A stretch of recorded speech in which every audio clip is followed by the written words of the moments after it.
¿Qué tal, compañeros y maestro? Mi nombre es Muñoz Alanis José Ramsés y el tema que voy a exponer es ecuaciones diferenciales y el clima. Este trabajo trata sobre una breve explicación sobre la importancia de la meteorología y su relación con las ecuaciones diferenciales. Ok, hoy en día, gracias al avance de la tecnología en el que han intervenido las matemáticas, se realizan simulaciones por ordenador que pueden realizar cálculos en tiempo real. El matemático británico Lewis Fry Richardson fue el primero en proponer utilizar un modelo numérico para la predicción meteorológica en 1922. Intentó realizar una previsión numérica, pero no tuvo éxito. El primer logro en este nuevo campo de la meteorología se consiguió en 1950 por un equipo compuesto por los meteorólogos estadounidenses Jules Charny, Philip Thomson, Larry Gates, el noruego Ragnar y el matemático aplicado John von Neumann. La predicción meteorológica hace referencia a los sistemas que usan datos meteorológicos actuales para predecir la evolución meteorológica, es decir, qué tiempo hará mañana o durante el resto de la semana. A todos nos ha pasado. Necesitamos saber si mañana o dentro de unos días va a llover o va a ser frío. Ahora podemos ver el pronóstico del tiempo en el periódico, en la televisión o incluso en un sitio web. Ok, el siguiente punto que vamos a tratar es cuando las matemáticas entran al juego. ¿Qué es la predicción numérica del tiempo? Integrar un sistema de ecuaciones diferenciales en tiempo para resolver los variables. El núcleo dinámico de ecuaciones se llama las ecuaciones primitivas. La ecuación de conservación del momento, Navier-Stokes, la ecuación de conservación de la masa, por ejemplo la ecuación de continuidad, de conservación de energía, por ejemplo la ecuación de energía termodinámica, de conservación de vapor de agua y de estado. Las variables de estado más fundamentales son velocidad del viento, temperatura, densidad, presión y razón de mezcla. En pantalla se muestra las ecuaciones que menciono. Ok. Pero ahora, ¿cómo es posible predecir si mañana hará frío o calor? ¿Habrá viento o no? ¿Lloverá? Una manera de estudiar matemáticamente un fenómeno, digamos X, que cambia con el tiempo, es utilizar ecuaciones diferenciales. Una ecuación diferencial nos indica cómo cambia X en el tiempo. Se llama ecuación diferencial porque los cambios de X con el tiempo los llamamos derivada o diferencial. La ecuación relaciona esta derivada con otras cosas. ¿Qué cosas? Pues depende del tipo de ecuación. La variable X puede ser una función de valores reales, por ejemplo, la evolución de temperaturas en un cierto lugar, digamos P. O puede ser un vector, por ejemplo, la evolución de temperaturas, presión y humedad en el mismo punto P. La ecuación puede en primer caso depender solo de la temperatura en lugar, o puede depender por todas las variables.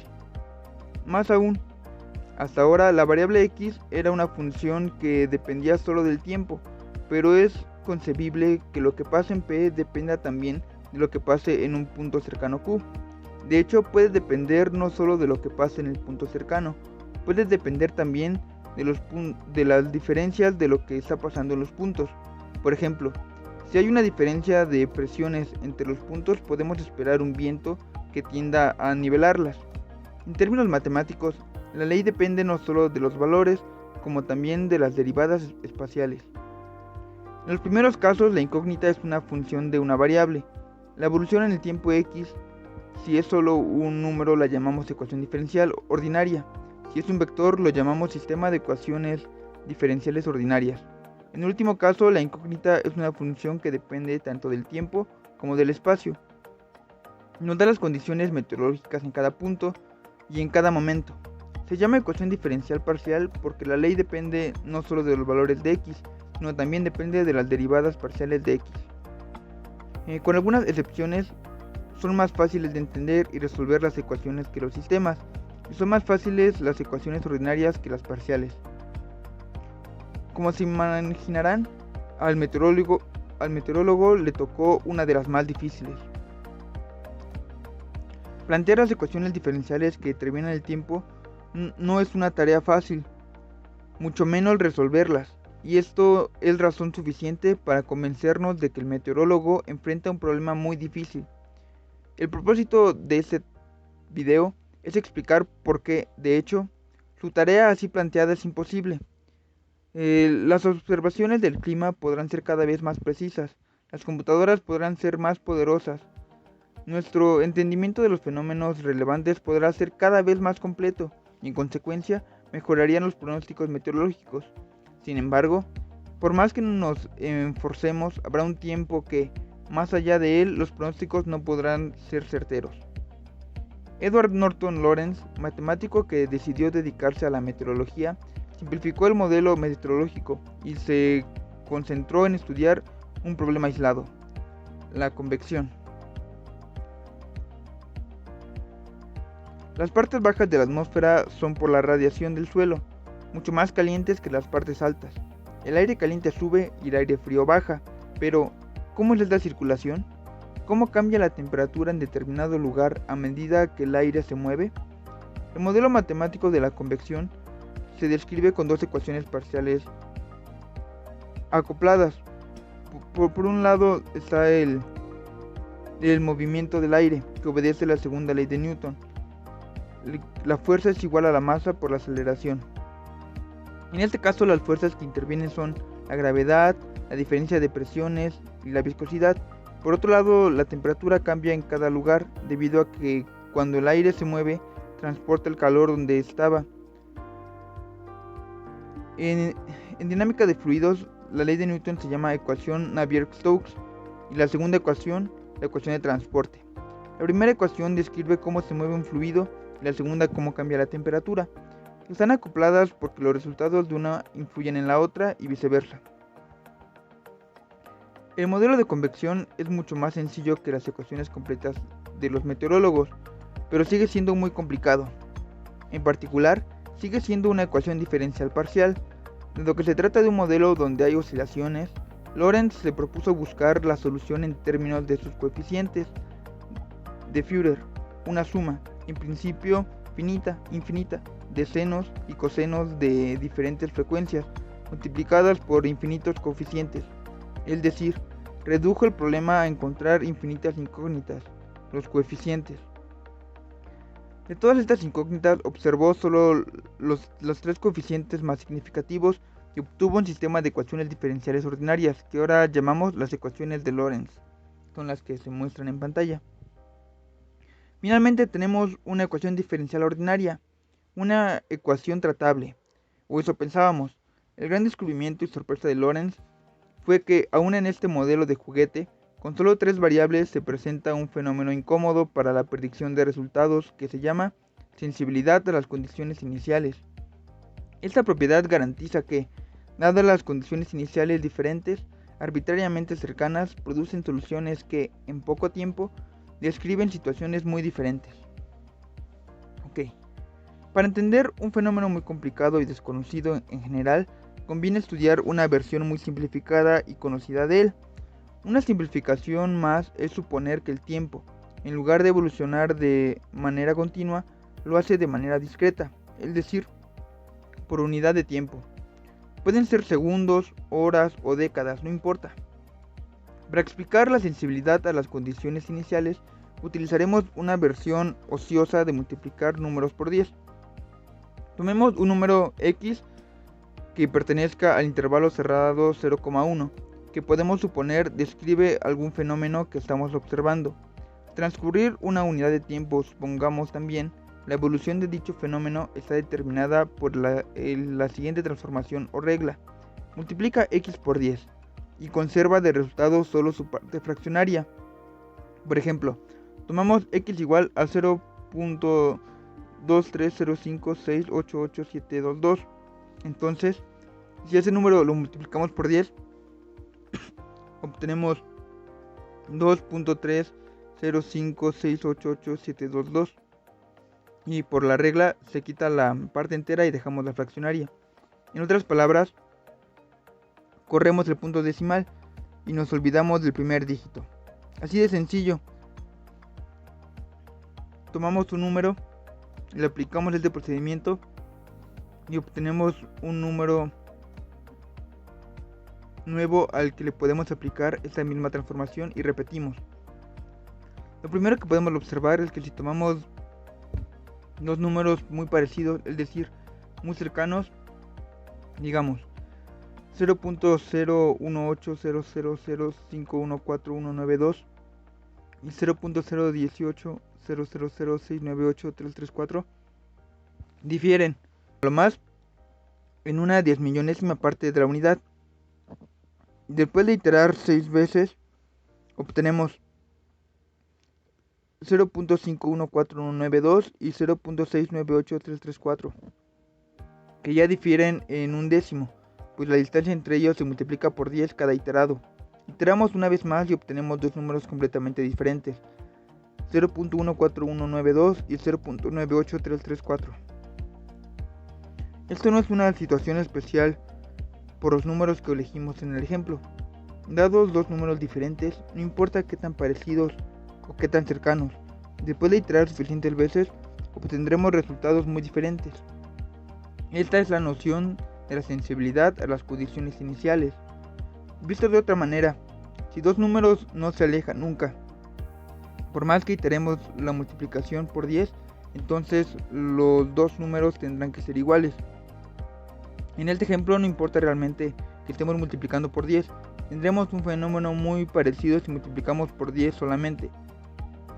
En la siguiente gráfica de dicha transformación, la gráfica de multiplicar 2 es una recta con pendiente 2, dado que consideramos solo la parte fraccionaria, obtendremos una discontinuidad en el punto 5.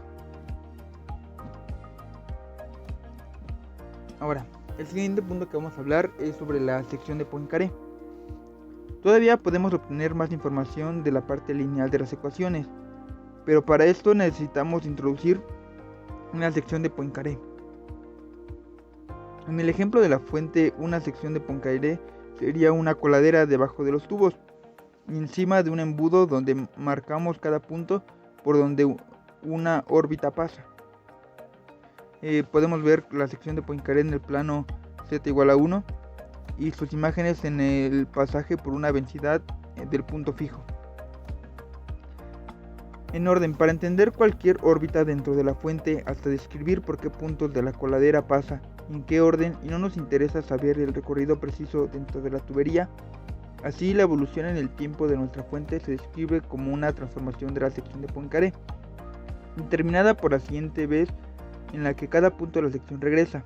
Esta transformación es la composición de dos transformaciones, la parte lineal que corresponde al embudo y el pasaje a través del resto de la tubería, los puntos cuya órbita converge al origen.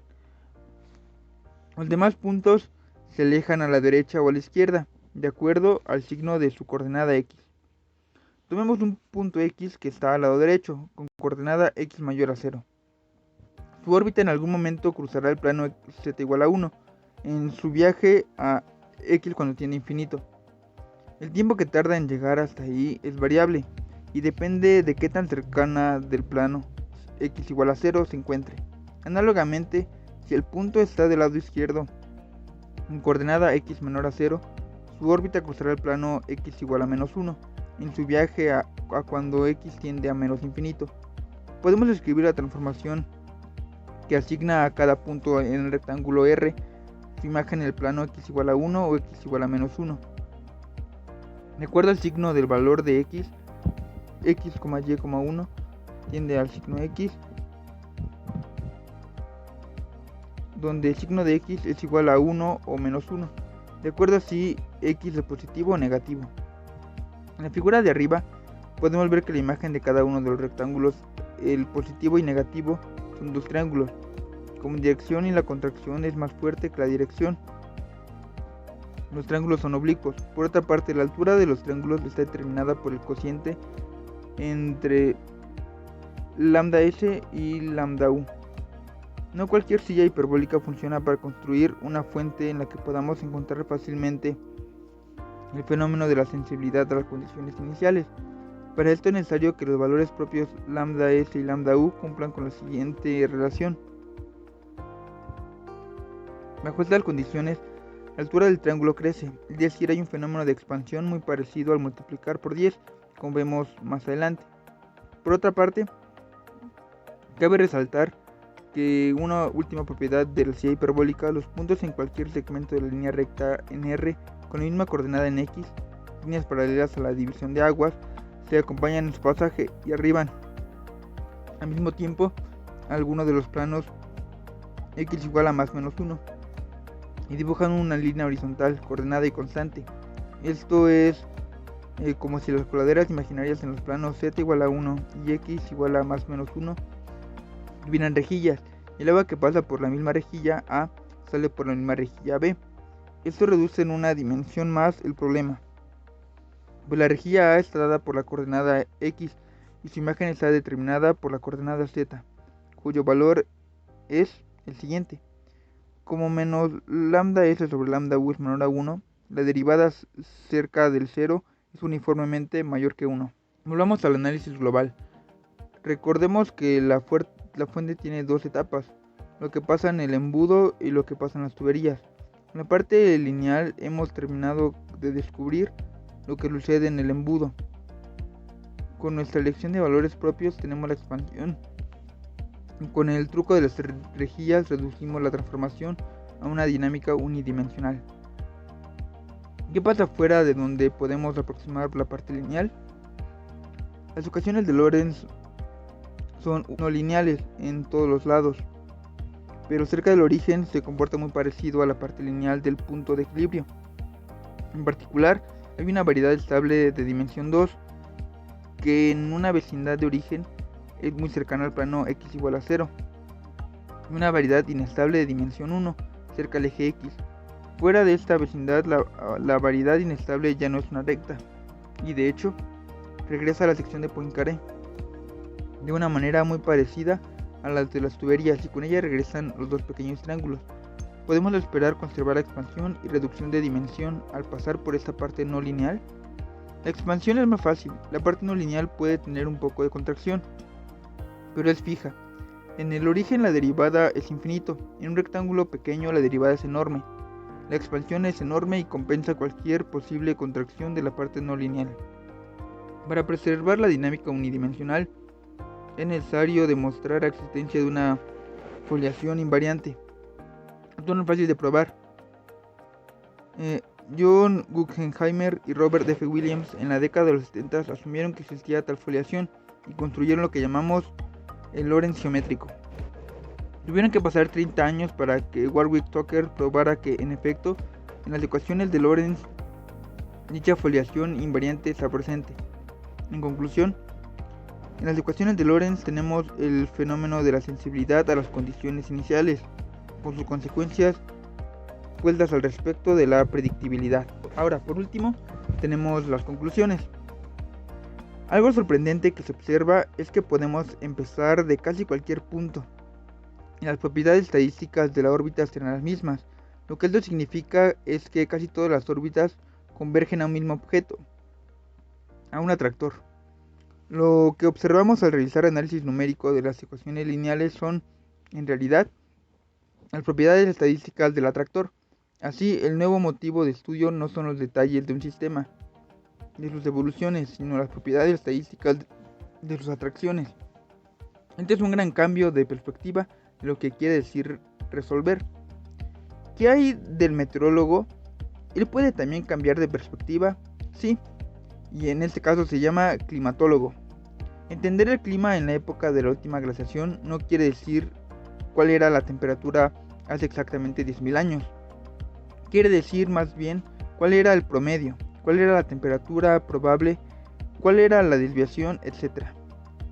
Tengamos muy en cuenta nuestras clases de geografía de la primaria y recordemos que la meteorología y la climatología estudian la atmósfera como las condiciones generales del tiempo atmosférico en ciertos puntos y épocas concretas.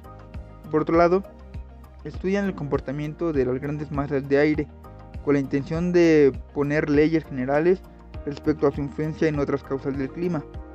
Entonces, proporcionar pronósticos alertas del estado del tiempo y del clima de manera estratégica y útil para el mundo son parte de los objetivos de la meteorología. la ciencia que estudia los fenómenos que se desarrollan en la atmósfera y las consecuencias que se le asocian. Ok, en la siguiente imagen tengo las referencias de las páginas que consulté para obtener la información. Y por mi parte esto ha sido todo. Espero que haya sido de su agrado. Muchas gracias por su atención.